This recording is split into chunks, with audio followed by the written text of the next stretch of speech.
Pintados.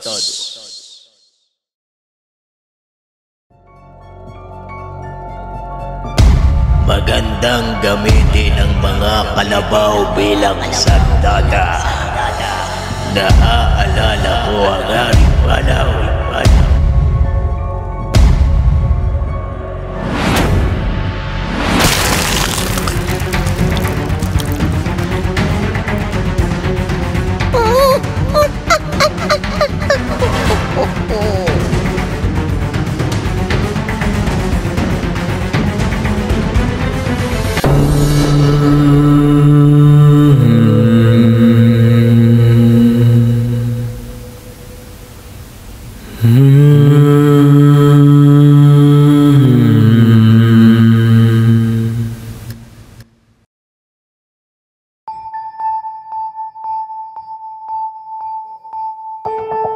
Sunod-sunod na pagkawala ng mga kalabaw ang naganap sa Karatig Baryo. Yung ibang mga alaga ay natatagpuan pa. Kaso nga lang, lasog na ang katawan na para bang labis na pinahirapan.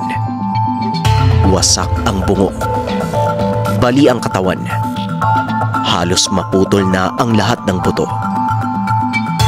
Iba't ibang opinyon ang lumabas sa taong bayan. Gawa daw ito ng aswang, gawa ng mga rebelde, marahil mga magnanakaw, o ang pinakamalala parusa sa kanila ni Bathala dahil sa paggawa ng kasamaan. Pero hindi din maaalis sa mga taga-baryo na pagbintangan ang isa't isa.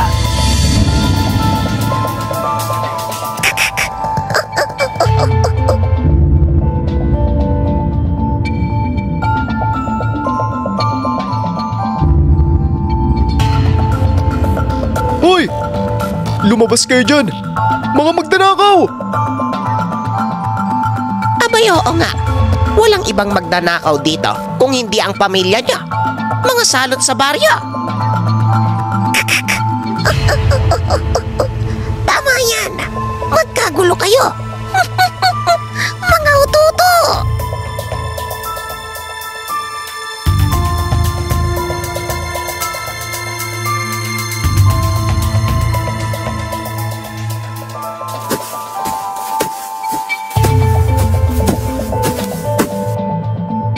Anong sinasabi niyong magnanakaw?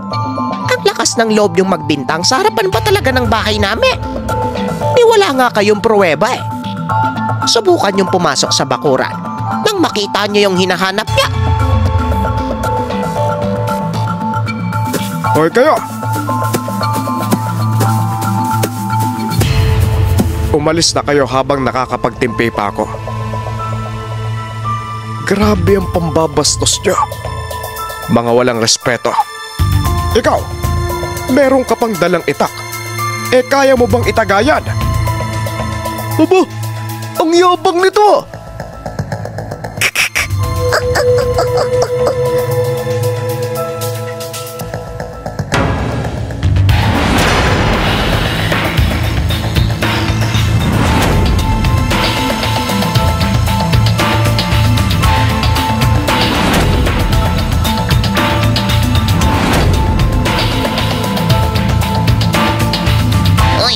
Hoy kayo dyan! Itigil nyo yan! Paano natin naawatin yan? Parang wala sa sarili. Mamaya tayo pa'y matagay. Hoy kayo, pwede ba nating idaan sa mabuting usapan? Doon tayo sa barangay. Kayong mga tanod, huwag kayong makikialam. Kung ayaw niyong kayo ang tagain ko.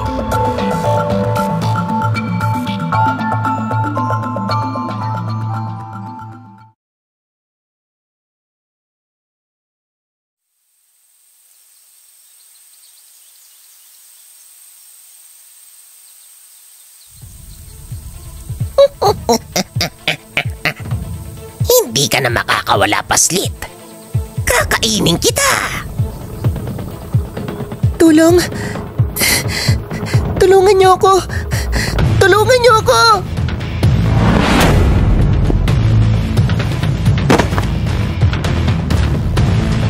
Huwag kang mag-alala, Inday. Nandito na ang tagapagtanggol mo. Akong bahala sa'yo.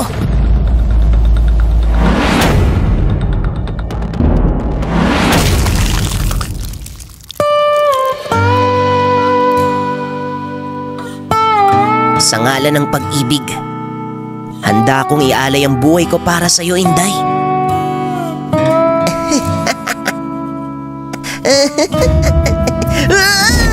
Wala nang ibang laman ang isipan mo kung hindi si Inday. Maghanap tayo ng Google Feed. Dalian mo! Tumayo ka dyan! Alam mo, ngayon ko lang nalaman eh. Masarap daw yung kalabaw kapag merong sabaw. Lalo na kapag bulalo. Manahimik ka nga dyan. Kambing! Ba!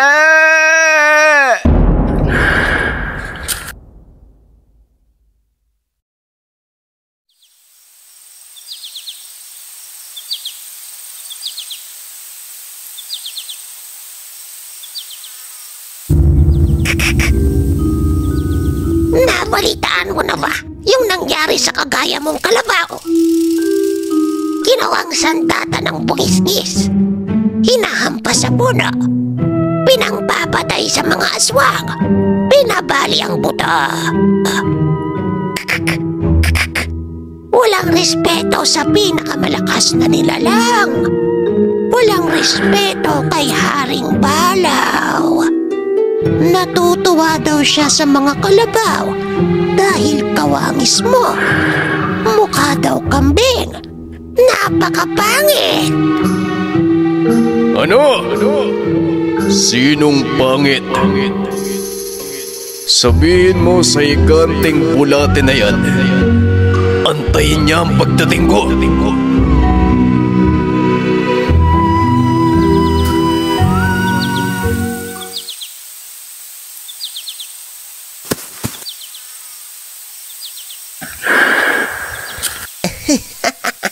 Aray ko naman oh.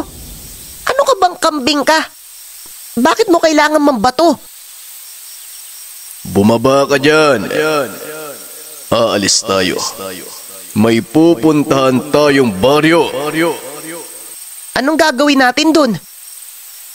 Basta, sumunod ka na lang. Aray ko naman oh. Kung kailang malapit na eh. Istorbo ka eh. Ayoko nga pumunta dun. Kapag ginulpi kita, lalo kang magbumukang isda. Dalian mo. Kumilos ka na. Nanggigigil na ako. Sabing hindi ako pupunta dun eh. Ano bang gagawin natin dun? At saka, saang baryo ba? Nagkakagulo ang mga tao dahil sa maling bintang. Kailangan nating kumilos. Dalian mo kutong lupa. At saka, oo nga pala no. Parang doon nga yun eh. Oo, doon nga yun. Sa baryo ni Inday. Ano pang tinatayo-tayo mo dyan? Alam mo nang nagkakagulo yung mga tao eh. Halika na nga. Ang kupad mo talagang kambing ka. Bilisan mo. Uto. Ba!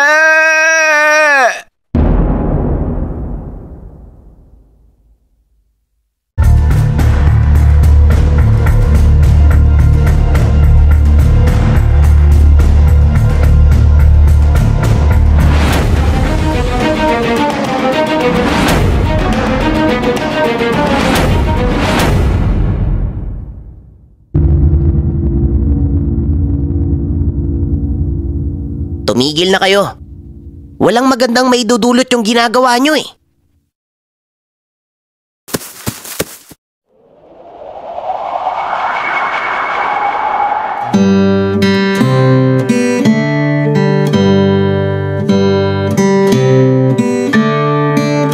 Kumusta ka, Inday? Ayos ka lang ba? Ayos lang naman ako. Bakit ka nandito? Nabalitaan ko kasi may nanggugulo kaya pumunta ako. Lalo pa nung malaman kong dito sa baryo mo. Meron tayong mas malaking problema na kailangang unahin. Nararamdaman kong malapit na ang bungis-ngis. Panira talaga to eh. Pwede namang ikaw na lang yung pumunta dun eh. Kapag umiibig nga naman, humihina ang utak. Ilang beses ko bang sasabihin sa'yo? Hindi ako pwedeng lumayo sa'yo, batang isda! Be!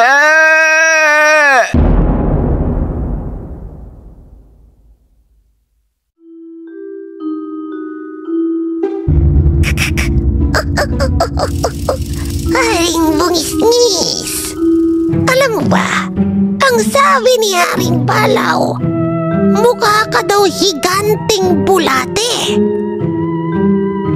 Malaki daw ang katawan mo, pero gamunggo ang utak. Kung gaano daw kalaki ang bibig mo, ganun din kabaho ang hininga. Haring Palaw, nararamdaman ko na siya. Malapit nang dumating ang kambing.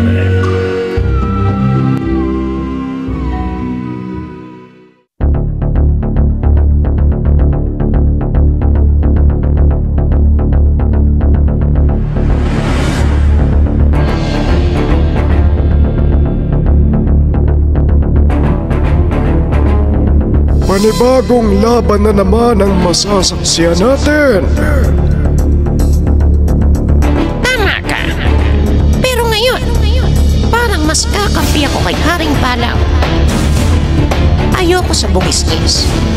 Bukod sa napakapangit, masama ang ugali niya. Naway kayanin ni Haring Palaw ang laban.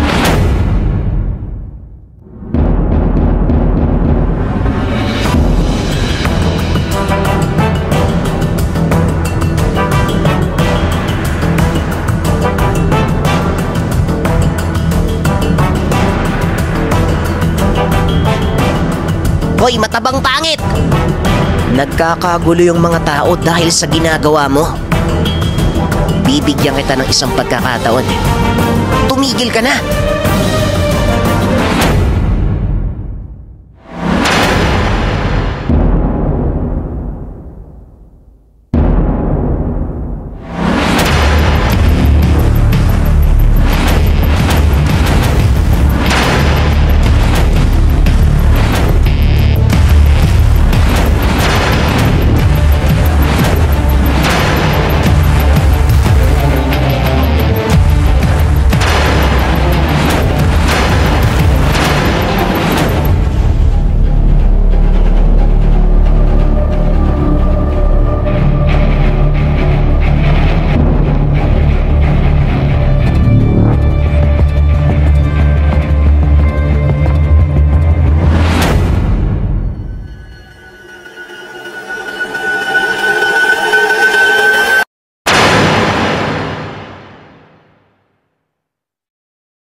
ulo.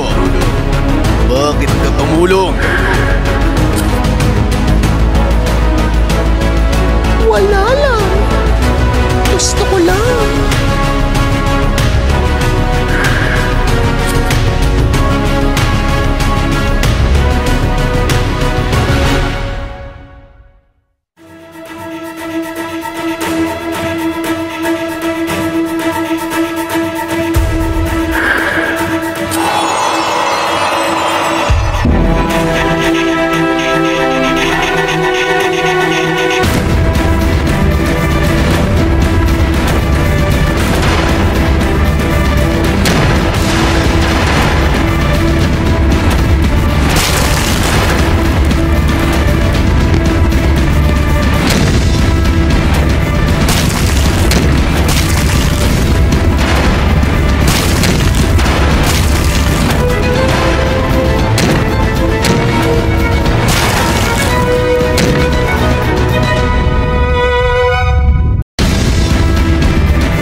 Muli mong napatunayan, Haring Balaw, ang lakas mo.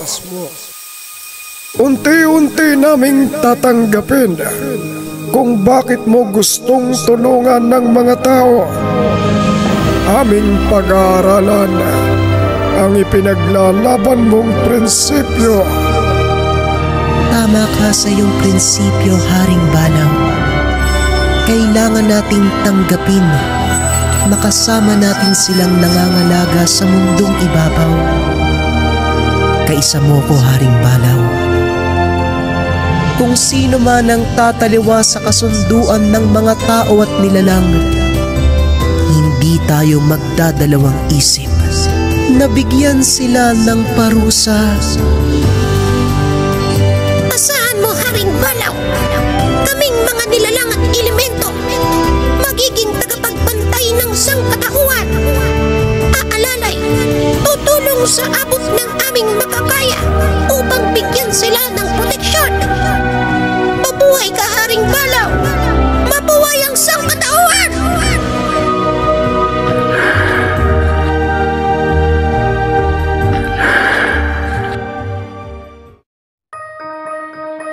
Huwag magbintang ng walang sapat na dahilan. Huwag gumawa ng aksyon kung hindi sigurado kung tama ba ang pinaglalaban. Pero sa mga bagay na mangyayari sa ating buhay, palaging merong darating na tulong para sa atin. Palaging merong magtatanggol sa mga nangangailangan, kagaya ng ginawa ni Haring Balaw. Naway magsilbing inspirasyon ang kwento sa ating lahat kung papaanong ang simpleng bata ay naging simbolo upang magkaroon ng kapayapaan sa sangkatauhan.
Abangan sa susunod na linggo ang huling yugto ng Tatlong Mutya.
Pintados.